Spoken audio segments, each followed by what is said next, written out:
Bueno, vamos a continuar con la segunda parte de la clase y vamos a entrar a este subtema, que es la auditoría de personal.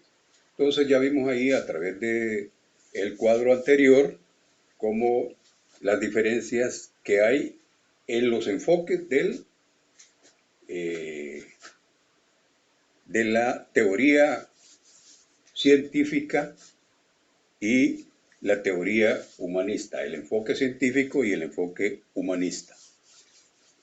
Hemos visto pues cómo ha evolucionado el desarrollo de la administración científica de las organizaciones. Entonces, tenemos este tema que es auditoría de personal. Ya hemos oído hablar de esta palabra, auditoría, y siempre la relacionamos con contabilidad. Pero también debemos saber que hay auditoría que se aplica al recurso humano, ¿verdad? Porque siempre es importante saber qué es lo que está sucediendo con nuestro recurso humano, el recurso más importante de las organizaciones empresariales. Entonces tenemos aquí una definición breve que dice: la auditoría de personal se puede definir de la siguiente manera: el proceso de análisis de las políticas y prácticas de personal de una empresa y la evaluación de su funcionamiento actual para sacar recomendaciones de mejoramiento. Es decir, precisamente la auditoría busca eso, detectar los errores, fallas que están sucediendo en el desempeño de nuestro personal, de nuestros trabajadores, ¿verdad? O de los trabajadores de las empresas, ¿verdad? Para saber cuál es la solución a aplicar. Los elementos fundamentales de la planeación de los recursos humanos, ¿verdad? Que son la base para administrar al recurso humano, la planeación de dichos recursos, ¿verdad? Son los siguientes. Entonces tenemos primero el pronóstico, ¿verdad? El pronóstico es un instrumento que sirve para hacer proyecciones en el futuro de corto, mediano y largo plazo, ¿verdad? Entonces el pronóstico es una herramienta muy útil dentro de la administración de los recursos humanos, ¿verdad? Para saber qué es lo que tendríamos que hacer en caso de. Luego tenemos la auditoría. La auditoría evalúa los recursos humanos, ¿verdad?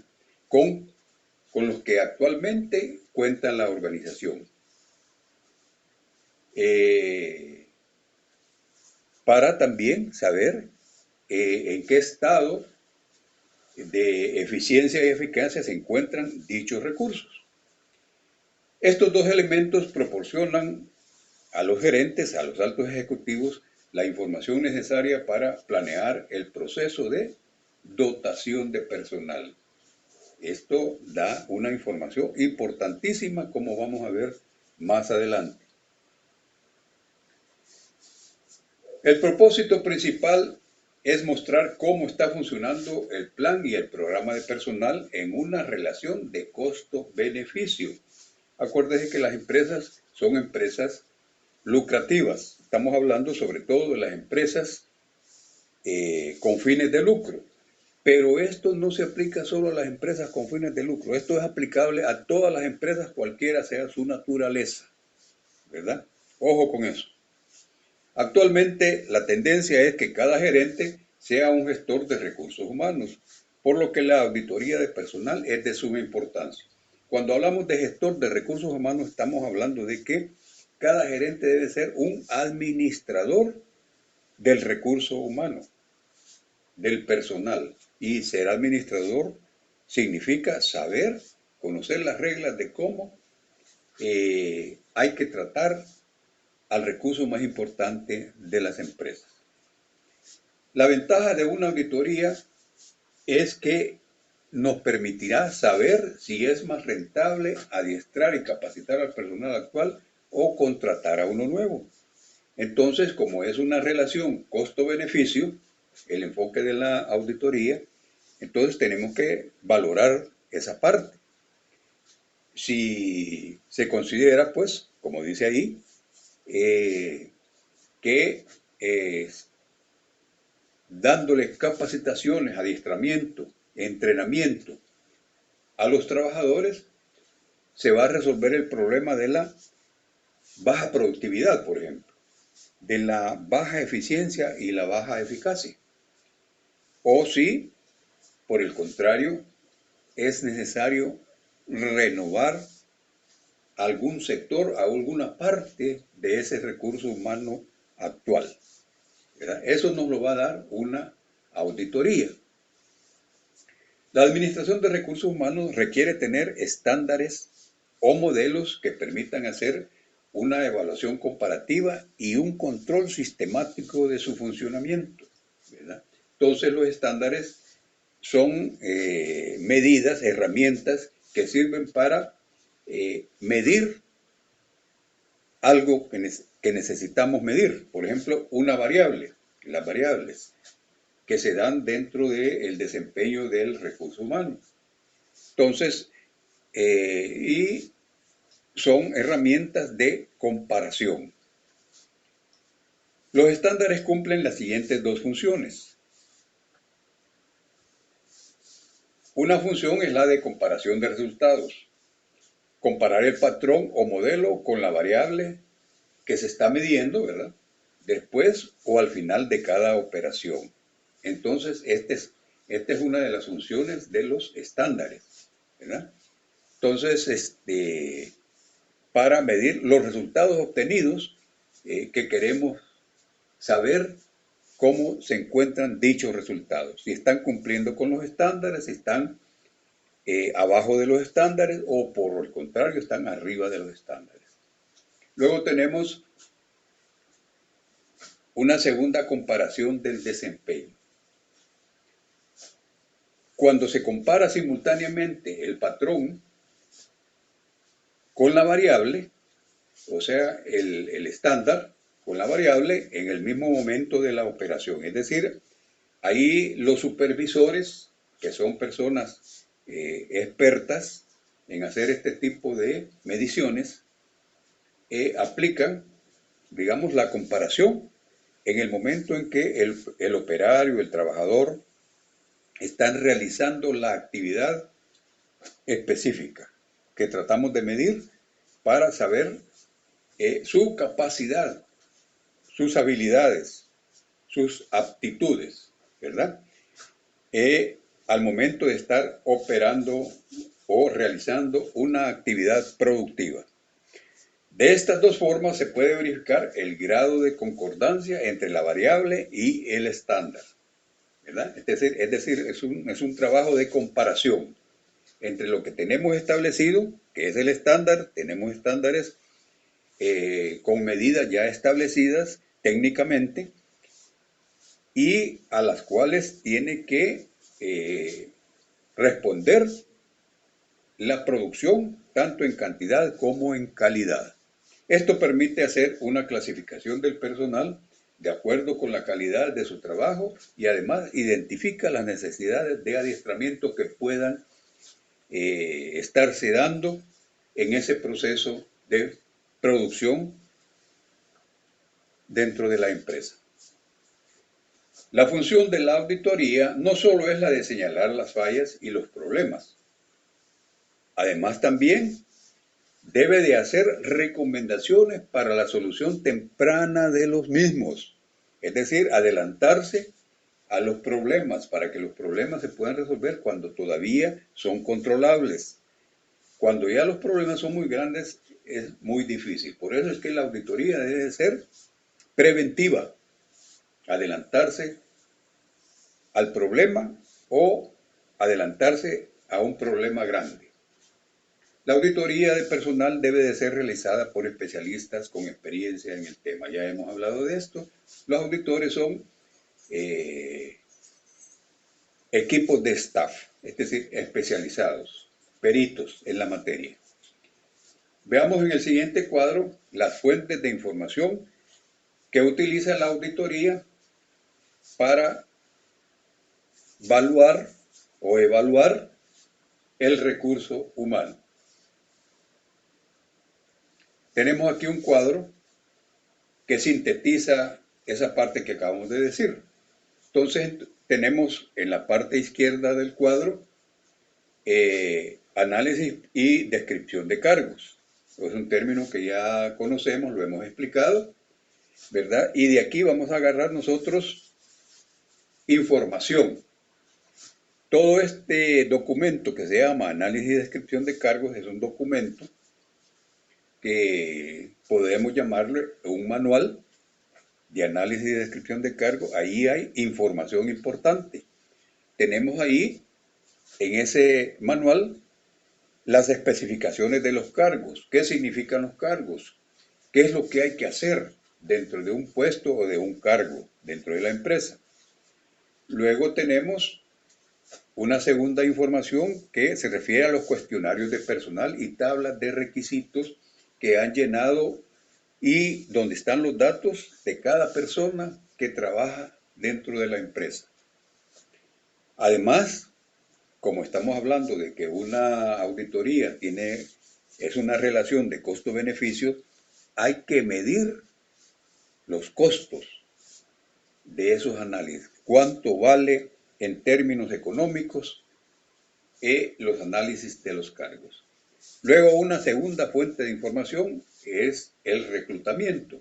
Ahí hay un error de dedo, pero es reclutamiento. Entonces, ¿cuál es la información que nos presenta este manual de reclutamiento?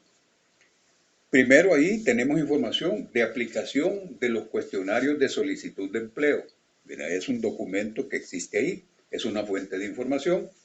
Luego tenemos número de candidatos por fuentes, anuncios, referencias de empleados, medios, etcétera. Es decir, todos los datos que hemos recogido para realizar el proceso de reclutamiento.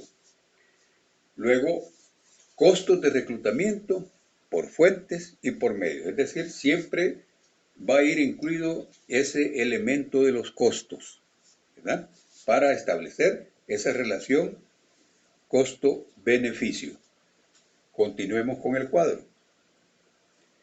Tenemos aquí la selección, el proceso de selección de personal, ¿verdad? Es un documento también que existe dentro de la empresa y aquí tenemos también otras fuentes de información para la auditoría. La auditoría se elabora en base a toda esta información.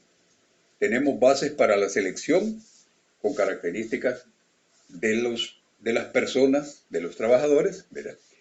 Los resultados en las pruebas que se les hicieron a cada uno de ellos, listas de verificación de las entrevistas, educación y entrenamiento que tienen las personas, su experiencia, referencias e indicaciones, su estado civil, etcétera, etcétera. Tenemos también registro de seguimiento y desarrollo de personal, es decir, se va monitoreando cómo las personas se han ido desarrollando dentro de la empresa. Registros individuales de personal, datos ahí, un expediente individual que debe de llevarse de cada trabajador, ¿verdad? Para conocer precisamente su desarrollo personal. Luego tenemos dentro de la selección otra información que es costos de las entrevistas, pruebas, interpretación, seguimiento. Es decir, de nuevo el elemento de los costos. Y luego tenemos el entrenamiento, ¿verdad? Que nos da también fuentes de información. Cómo se han desarrollado los planes de entrenamiento. Tenemos número de entrenados por clase o tipo de entrenamiento. Llevamos todo ese registro de los datos para evaluar al personal al hacer una auditoría. Luego, grados y resultados del entrenamiento. Medimos ahí con bastante detalle los resultados de esos entrenamientos y cómo ha mejorado su desempeño un trabajador al recibir esos entrenamientos. El tiempo necesario del entrenamiento, ¿verdad?, para determinada especialidad. Luego, costos del entrenamiento. Entonces, todo esto son las fuentes de las que se nutre el plan de auditoría de personal. Entonces, hasta ahí terminaríamos con el tema de esta clase y luego tendremos aquí una tarea que hay que desarrollarla y presentarla en las próximas 48 horas a partir del momento en que se recibe esta clase. Dice responder el siguiente cuestionario de repaso. Es para hacer un registro de lo que hemos entendido y comprendido de los temas que hemos tratado en esta clase, ¿verdad? ¿Cuál es la propuesta al nuevo enfoque? Ya hablamos de eso. ¿Cuál es el contenido de dicha propuesta? ¿Qué se espera lograr con las políticas de comunicación? Dos diferencias entre el modelo clásico y el modelo humanista. ¿Cómo se define la auditoría de personal? El concepto, ¿verdad?, que acabamos de ver. Luego tenemos qué es el estándar de comparación del desempeño. Cite 3 fuentes de información para la auditoría de personal, el cuadro que recientemente hemos visto. Entonces ahí se pide pues que las respuestas sean amplias, extendidas, ¿verdad? Que no se limiten ustedes a copiar y pegar, sino que de su propio pensamiento respondan estas preguntas sin trasladarlas textualmente del texto, ¿verdad? Entonces, y por favor, tengan cuidado con la gramática. Es importante ya a estas alturas de sus estudios, es importante que ustedes sepan manejar la gramática y la redacción de un texto, ¿verdad? Así es que gracias por su atención.